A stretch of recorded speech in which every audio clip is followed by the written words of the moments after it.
reading is from Genesis 4, 1 through 16. Now the man knew his wife Eve, and she conceived and bore Cain, saying, I have produced a man with the help of the Lord. Next she bore his brother Abel. Now Abel was the keeper of the sheep, and Cain the tiller of the ground.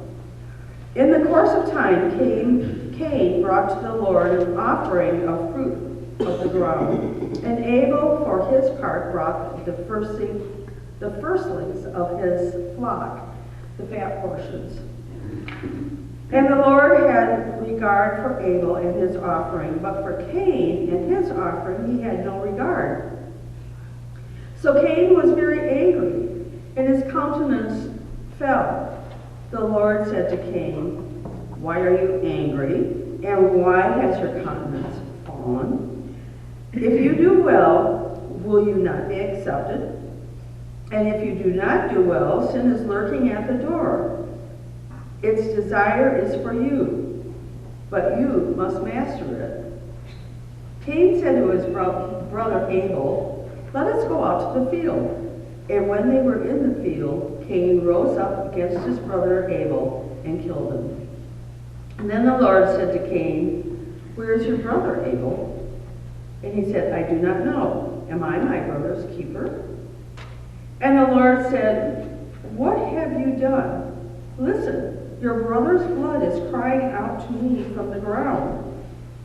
And now you are cursed from the ground, which has opened its mouth to receive your brother's blood from your hand. When you till the ground, it will no longer yield to you its strength. You will be a fugitive and a wanderer on the earth. Cain said to the Lord, My punishment is greater than I can bear. Today you have driven me away from the soil, and I shall be hidden from your face. I shall be a fugitive and wanderer on the earth, and anyone who meets me may kill me. Then the Lord said to him, Not so. Whoever kills Cain will suffer a sevenfold vengeance. And the Lord put a mark on Cain, so that no one who came upon him would kill him. Then Cain went away from the presence of the Lord and settled in the land of Nod, east of Eden. Please rise if you are able and hear about the power of faith in our gospel reading from Hebrews 11:1. Now, faith is the assurance of things hoped for, the convictions of things not seen. Indeed, by faith our ancestors received approval. By faith by faith we understand that the words were prepared by the word of God, so that what is seen was made from things that are not visible. By faith Abel offered to God a more acceptable sacrifice than Cain's. Through this he received approval as righteous, God himself giving approval to his gifts.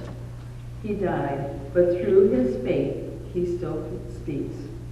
This is the word of God for the people of God. Thanks be to God. The book of Hebrews is one of the last 9 books in the Bible, but it's the first of what's called the general letters in the New Testament. It was written somewhere between the year 60 and 95, and we can date the end of it because it is Clement who quotes at length from the book of Hebrews in one of his letters that is dated in the year 95. Hebrews is a speech or a sermon that's broken into 5 parts and meant to teach God's people how to live. The 11th chapter that Sue is reading from this morning begins the 5th part of the letter, saying that faith has always been the way people ought to belong to God. And Hebrews 11:1 gives us the classic definition of what faith is, saying that faith is the assurance of things hoped for and the conviction of things not seen. And then in the next verse, in verse 4, to the end of the chapter, Hebrews, the author, goes on and lists some 16 persons who are remembered as historic examples of the faith, who traditionally the church has called saints or heroes of the faith. In verse 4, we identifies Abel as the first saint and hero of the faith. By faith, it says, Abel offered to God a more acceptable sacrifice than Cain's, and through this he received approval as righteous, and God himself giving approval to his gifts, he died, though his faith still speaks. So let's turn to the biblical story of Cain and Abel for a moment. The story begins right after Adam and Eve are evicted from the garden. And we are told that they have first a son named Cain, and then they have a son named Abel. Abel's a sheep farmer, a herdsman, if you will. Cain is a tiller of the soil, or a farmer. And in the course of time, Cain brought an offering to the Lord of the fruit of the ground. Abel, on the other hand, killed a firstborn lamb from one of his sheep and gave the best parts of it as his sacrifice to God. The Lord was pleased with Abel's offering, but not so much with Cain and his offering. And since the story does not give reasons why God accepted Abel's offering and rejected Cain's, people have speculated on this over the years. Was it perhaps that Abel offered a firstborn lamb and the choicest parts, while maybe Cain just offered, average run-of-the-mill produce that came from the land? Or there might be those who would want to suggest that God is a carnivore and not a vegetarian. Others have even thought that as we read stories in the Old Testament, there's a theme that repeats over and again, and you can check this out with your readings, but a theme that happens over and again is that the story or God favors the younger sons in these stories. But the author doesn't say why God made the choice that he did, but uses it as a way to set up a brotherly conflict between Cain and Abel. So we are told that after Cain's offering is rejected, he becomes resentful, he loses his temper, he sulks, he pouts, he becomes sullen. Kind of reminds me of the 5-year-old grandson that we have when he doesn't get his own way. So God says to Cain, why the temper tantrum? If you do well, if you do the right thing, will you not also be accepted? But you didn't do well. You didn't do the right thing. And now, sin is lurking at your door, waiting to attack you. Its desire is for you and it wants to destroy you, but don't let it. You have to master it. And as an aside, this is the first time that the word sin is mentioned in the Bible. Now, the basic issue of the story is not that Cain has a temper tantrum and reacts in a dejected manner. But the point to take away from the story is how Cain responds to God's interaction, God's intervention with him, and when he feels rejected. Because it's implied in God's reaction that there is a divine concern for Cain. And God's accepting Abel's sacrifice and not Cain's shouldn't be seen as an occasion for dejection, but rather the point is that Cain is given a second chance, a second opportunity to respond to God and put things right and to do the right thing.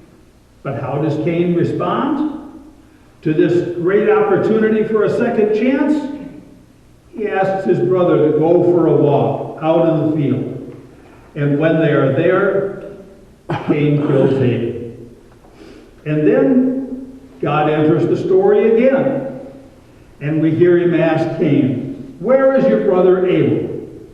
And I'm sure you all have memorized this line over and over again as you've heard it through the years in your stories of faith. Cain says, "I don't know. Am I my brother's keeper?" But God says, "Your brother's blood is crying out to me from the ground. You will be cursed from the ground. The ground will no longer yield its produce for you. You will be a fugitive now and a wanderer on the earth." And Cain responds, "This punishment is greater than I can bear. You've driven me away from my home. You've hidden your face and your presence from me. I'll be a fugitive, a wanderer, and whoever meets me may kill me." And God said to Cain, "Not so. Whoever kills Cain will suffer a sevenfold vengeance." And then the Lord put his mark on Cain so that no one would kill him. Well, the story seems to end on a rather negative note for Cain. In biblical storytelling, even after all that has happened, Cain is not struck down and killed by a vengeful God.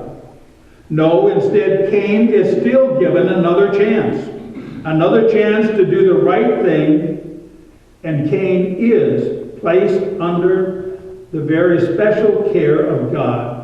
For Cain now lives under God's protection, in God's care, and under God's grace. And are we not like Cain? No, not so much in that maybe we've killed our brother or sister, but we are like Cain when we've not always done the right thing. We've not always done our best for God. And in those times that we do not do our best or the right thing, sin is desiring, lurking, waiting to devour and destroy our best self. So when we accept God's help, we are offered a second chance. We are able to resist that sin, overcome it, master it, for we too are those who live under God's protection and care and grace. Well, so much for Cain. He's not the point of the story today anyway. The point for today is to be about Abel. Abel is the one who is remembered when Hebrews writes his letter, when he makes his instructions to the early church, and it is Abel who is the first of the 16 people who are lifted up as saints of God, as people who are heroes of the faith. Abel's example of faith is that he believed in and he trusted in God. And when he makes his sacrifice to God, Abel chooses only the best of what he has, the choicest cuts of meat from a lamb that is less than a year old. But it's not what Abel offers that makes his sacrifice acceptable to God. What makes him accepted is the way that he believed and the faith that he had. It's about his faith and his trust that God recognizes, and that's what makes his sacrifice more acceptable than that of Cain's. And the outcome of his faith, Abel is murdered by a jealous older brother. And Abel is remembered as being the first person to be martyred for the faith. Abel still speaks to us today. When our lives, our life situations, our faith, our trust, our belief in God calls us to choose God and God's ways, when temptation lurks at the door seeking to devour and destroy us, our life, our church, our community, or our world. So let's take a moment and consider what's happening in the church today. That is, the United Methodist Church as a whole. What offerings and sacrifices are being made to God regarding the future of the organization and the basic systematic system of beliefs that our church holds? As we may all know, for the past 50 years or even longer, the church has disagreed on the acceptance of homosexual persons, and in more recent years has expanded the disagreement to include the LGBTQ persons, that is, those who are lesbian, gay, bisexual, transgender, or now they've added queer. In February of 2019, the special session of the General Conference of the United Methodist Church was held in St. Louis to focus on and to resolve this issue once and for all. I remember talking to people who were going to be delegates at that before I retired, and they were looking forward to it. For now, we are finally going to resolve this and get it right. Well, for those of you, that don't come from a United Methodist background, the General Conference is made up of about 1,000 people, half of whom are laity, half of whom are clergy. Bishops are excluded from the legislative process and don't have votes. So at this special session of this General Conference, this vote was 438 to 384 to support what's called the traditional plan, which continues the discipline's language that homosexuality is incompatible with Christian teaching, and also makes stronger restrictions on those who are LGBT persons and the way that they are to be dealt with. But immediately after that special session of the General Conference last February, groups started to meet literally all across the nation, all around the world, to discuss what had happened. And now they wanted to consider some other things. So as groups met, plans and proposals came to be. Just before Christmas, there was a group of elected delegates to the General Conference in 2020 that published a proposal called a Christmas Covenant, Our Gift of Hope. And it was signed by delegates from the Congo, from West Africa, South Congo, Mozambique, Zimbabwe, all across Africa, including the Philippines and Norway. And these representatives looked for a more open way to be able to continue as the church. Last Friday, a week ago, on January 3rd, some of you may have caught in the paper last weekend, a 9-page proposal called A Protocol of Reconciliation and Grace Through Separation that was released. It was developed by a diverse 16-member committee of United Methodists that included some bishops, but mostly other key lay leaders throughout the denomination, proposing a way to preserve the United Methodist Church and allowing more traditional-minded congregations to form a new denomination. And then, if you read this morning's newspaper, in the Minneapolis Star-Tribune, there's a story about a young United Methodist clergywoman, Reverend J. Starr Brown, who is the associate pastor at the Park Avenue United Methodist Church in Minneapolis. She is LGBT, and a formal complaint has been filed against her, charging her that she has violated the denomination's policy on gay clergy. However, the article says that due to pressures involved in this process, she's chosen to resign her position at the end of this month. This issue that will bring about a split or schism in the United Methodist Church in its present form is very real. Something will happen in May at the General Conference in Minneapolis. The one thing that I am sure of is that I have absolutely no idea what it is going to be. Now on 2 weeks from Tuesday, our superintendent, Canton, will be with us here, and She will be having her annual congregational meeting, but also a full congregational meeting, and I'm sure that she will be willing to share her perspective on where things are with the Minnesota Annual Conference and some perspectives on what may happen at the General Conference in May. But regardless of what plans or proposals are circulated or submitted to the General Conference, or regardless of what you may read in the newspaper, read on the web, hear on the TV, or even on the radio, no final decision will be made until the General Conference session in May.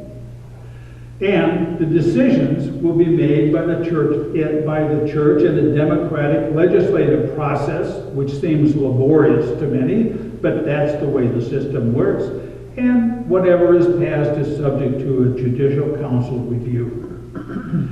As the church goes through this process, we may find ourselves feeling more like Cain, angry, resentful, frustrated. We may even lose our tempers in a conversation or two with others. But God calls us to be people of faith with Abel as our example, as one who believed and trusted in God, even in a legislative process throughout the church. Let us pray. God, for the gift of the morning, we give you thanks.